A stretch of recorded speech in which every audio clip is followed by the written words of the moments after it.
terakhir. Hujan lebat dan angin kencang berdampak pada tumbangnya pepohonan. Hal ini membuat masyarakat cemas dan mengatasi kekhawatiran masyarakat. Pemerintah kota kemarin telah menggelar apel kesiapsiagaan penanggulangan bencana di lapangan Kaibosi. Sekretaris Daerah Kota Makassar M. Ansar mengatakan apel akan dipimpin oleh Gubernur Sulawesi Selatan Nurdin Abdullah dan sebagai langkah untuk memantapkan persiapan di dalam menghadapi bencana, beberapa instansi hadir dalam apel siaga tersebut seperti Basarnas, BPBD, Dinas Sosial, Satpol PP bersama pihak kepolisian, TNI, dan instansi lainnya.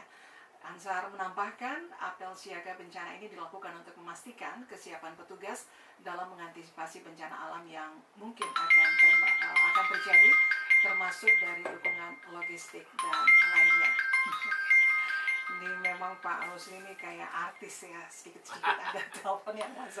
Dan pastinya juga semua listener terkait dengan apa yang dilakukan oleh pemerintah Kota Makassar untuk mengantisipasi keadaan atau cuaca ekstrim yang terjadi di Kota Makassar. Kami juga mengundang Anda, semua listener, untuk berpartisipasi lewat line SMS atau WhatsApp di 08 11 46 10 11. Dan Anda juga bisa telepon kami di 833 225. Hadiri semua duluan ini.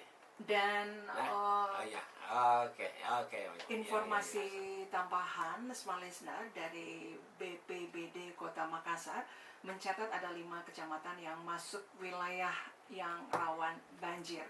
Tadi sudah disebutkan oleh Pak Rusli, ada Kecamatan Tamalandrea, Kecamatan Biringkanaya, Kecamatan Manggala, dan juga Kecamatan Tamalate dan Rapocini. Nah, terkait dengan 5 kecamatan yang masuk wilayah rawan banjir, dan ini memang sudah diantisipasi sebelumnya ya, mengingat kejadian yang terjadi di tahun lalu, Pak Rusli. Iya. Kira-kira apa yang dibutuhkan pada kejadian ya atau pengalaman tahun lalu dengan adanya wilayah-wilayah yang rawan banjir ini? Iya, terima kasih. Jadi seperti tadi saya sudah katakan bahwa kita sudah melakukan langkah-langkah kesiapsiagaan dengan membentuk posko-posko ya di titik-titik rawan. Kemudian kendala-kendala selama ini, kalau dari kesiapsiagaan kemarin, Pak Gubernur sendiri melihat dengan secara langsung bahwa kita cukup tanggap dan siap, baik dari jumlah personil maupun dari segi peralatan yang kita miliki, yang apabila kita membagi tugas dengan baik, insya Allah kehadiran negara, kehadiran pemerintah yang telah diinstruksikan oleh Bapak Presiden secara langsung, itu insya Allah akan terimplementasi dalam menghadapi banjir ini. Nah, dengan peralatan itu sendiri yang Pak Rusli tadi katakan, peralatannya seperti apa sih? Jadi kemarin itu kalau banjir jelas selama ini yang kita butuh adalah perahu karet. Kemudian dengan adanya kreativitas dari TNI dan Polri dengan membuat perahu yang terbuat dari drum bekas, itu saya sangat mengapresiasi karena pihak TNI Polri sudah berhasil membuat perahu untuk minimal bisa membantu mengevakuasi atau membantu. Sudah diuji coba itu ya? Sudah. Jadi kemarin bahkan sempat ditampilkan dan termasuk itulah saya katakan kita cukup bangga. Muat sampai berapa orang sih? 10 sampai 12 orang. Ya, bahkan kita sendiri mau mengembangkan juga. Termasuk kemarin BPBD sendiri dari pihak Yayasan Kala memberikan 2 bantuan, 2 buah perahu karet dengan mesinnya. Jadi selama ini kendala yang kita hadapi di lapangan adalah masalah logistik. Logistik dalam hal ini ya namanya karena berhubungan dengan dana, makanan. Jadi tapi mudah-mudahan lah pihak pemerintah juga menyiapkan ada namanya dana siap pakai dalam apabila terjadi bencana dan apabila dibutuhkan.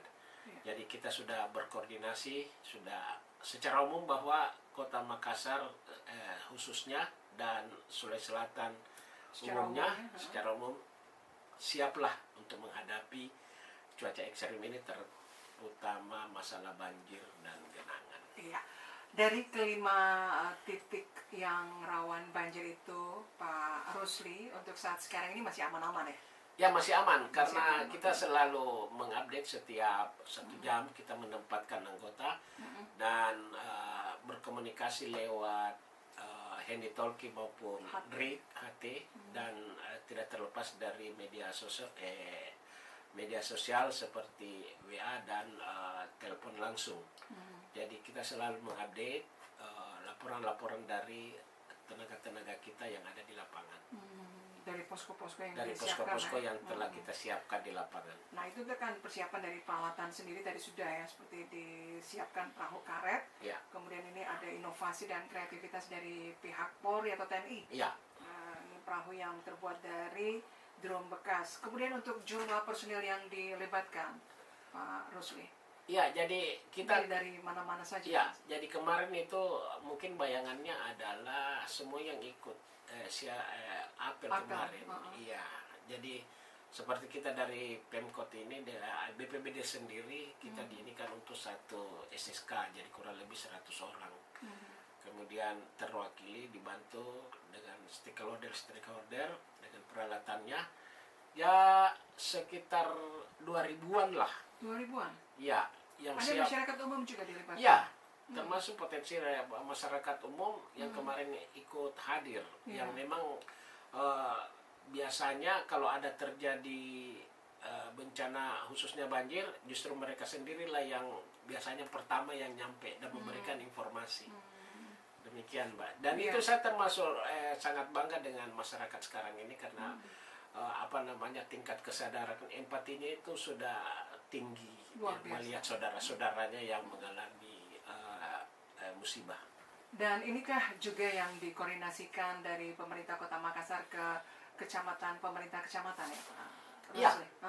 Jadi kita selalu berkoordinasi dengan pemerintah kecamatan. Ya, pemerintah kecamatan, kemudian kecamatan ke kelurahan, RT RW, dan masyarakat yang ada di titik rawan yang sering tertimpa bencana banjir.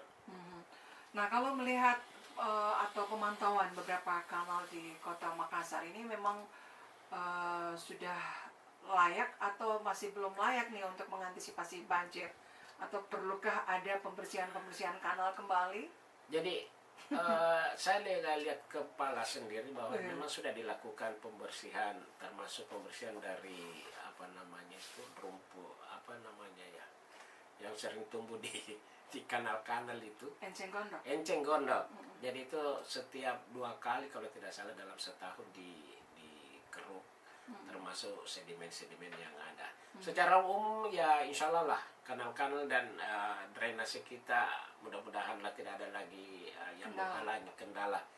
Tapi sudah bersih ya kalau melihat? Ya alhamdulillah secara umum ya, karena hasil pantauan. Ya, hasil pantauan saya secara langsung, termasuk Bapak Wali Kota kita ini sudah beberapa kali ya, dia tetap jalan pergi memantau titik-titik banjir secara langsung, termasuk ke waduk Nipa kemarin, kemudian ke waduk Balantonjong. Beliau menyempatkan diri kemarin, bahkan beliau setiap ada kasus-kasus seperti kemarin ada anak-anak yang turun ke kanal tidak tahu berenang entah bagaimana kasihan menjadi korban. Iya, di Sungai Sadang. Beliau sendiri yang turun langsung ke sana untuk memantau. Iya. Oke, terkait dengan perahu karet ya, ini persiapan peralatan ini ya, dari bidang peralatan untuk disiagakan nih. Ini ada informasi yang kami dapatkan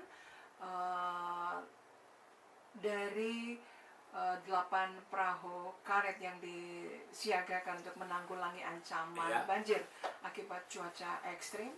Hanya 2 perahu saja katanya yang kondisinya masih baik. Itu sebenarnya saya klarifikasi itu. Ya, boleh. Pada saat beliau turun ke BPBD, kita sekarang sudah baik. Sudah bagus. Ya, Sudah sudah. Ya. Ada berapa sih banyaknya? Jadi 8 memang betul 8 ya? yang ada di BPBD sendiri. Kemarin itu memang yang namanya dari Ini masih perawatan. perahu 8 perahu ini masih peninggalan dari pemerintah sebelumnya atau Iya, ada penambahan? memang sudah dari tahun kemarin itu yang kita gunakan tahun lalu. Yang namanya kalau digunakan kan jelas pasti ada.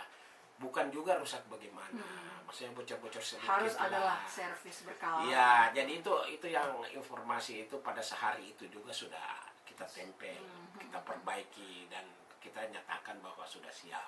Iya, berarti sudah aman untuk Sudah clear digunakan. Ya. untuk digunakan di lapangan. Ini dari kondisi yang kurang baik ini apanya, Pak?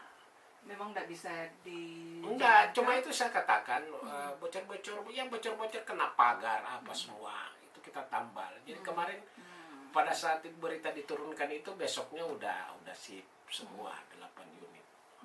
Iya. Oke. Baik, smart listener, sekali lagi kami mengundang Anda yang ingin berpartisipasi. Mungkin ada yang ingin Anda tanyakan. Di kesempatan siang hari ini masih ada Pak Rusli, Kepala Badan Penanggulangan Bencana Daerah Kota Makassar yang sudah hadir pada siang hari ini. Nah, dari pantauan Pak Rusli ya, melihat kanal-kanal yang ada di Kota Makassar serta beberapa drainase memang dianggap aman lah ya. Mudah-mudahan tidak ada banjir yang begitu ekstrim untuk tahun ini. Dan melihat juga anggota yang dilibatkan atau personil yang dilibatkan ini sudah mencukupi atau masih kurang, Pak? Iya. Jadi itu kalau secara ini ya kalau masalah yang namanya kesempurnaan itu Milik Allah ya. iya. Yang jelas kalau menurut saya insya Allah lah Cukup ya. cukup, apalagi yang tadi saya katakan bahwa Ini sudah standby. ya standby sudah setiap standby ya? stakeholder. Iya. Bahkan sekarang ini kita sudah berposko di kantor, termasuk dinas sosial sudah menyiapkan dapur umumnya untuk siap-siap apabila terjadi bencana banjir, sudah siap action. Nah, Ini 24 jam atau gimana? 24 jam. 24 jam. Kita ya? 24 jam sekarang berposko di kantor. Jadi mengupdate berita-berita yang masuk, ya mudah-mudahan lah sambil memantau juga cuaca yang terjadi dari hari ke hari. Iya. Jadi dipastikan ini Pak Rusli harus siap siaga ya, jaga kesehatan Pak Ya. Rusli, karena kayaknya ini juga kurang fit ya. Ya. Dan tetap harus fit karena mengingat tugas menanti ya Pak. Sepanjang kita bekerja dengan ikhlas, insya Allah Allah akan tetap memberikan kita perlindungan, khususnya kesehatan. Iya, baik. Smart listener, kita jeda lagi kembali untuk sesi